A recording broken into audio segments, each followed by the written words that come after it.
This is BBC One in the North East and Cumbria.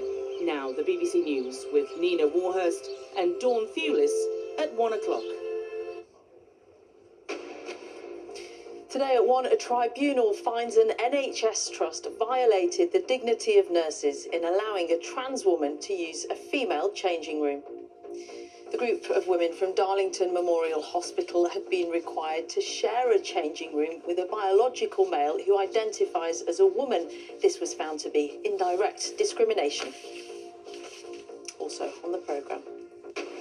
Robert Jenrick tells the BBC his move to Reform UK is uniting the right, claiming the Conservative Party has got things wrong.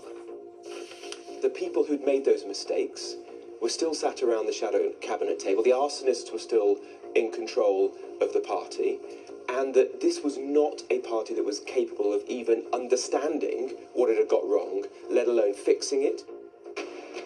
Fighting to uncover how their children died, we hear from the bereaved British parents taking TikTok to court in the United States. The crumbling hospital is set to miss their rebuild deadlines. A government watchdog says the delays put patients at risk. He's the greatest. He's fantastic. And Danger Mouse, Jamie and the Magic Torch and Postman Pat, some of the treasured characters created at Cosgrove Hall. Now, nostalgia lovers can see their archive go on display. On Look North, more on that partial victory for nurses in the row over sharing a changing room with a transgender colleague. And after Cumbria's announced as part of the Tour de France route, we find out what it'll mean for the economy.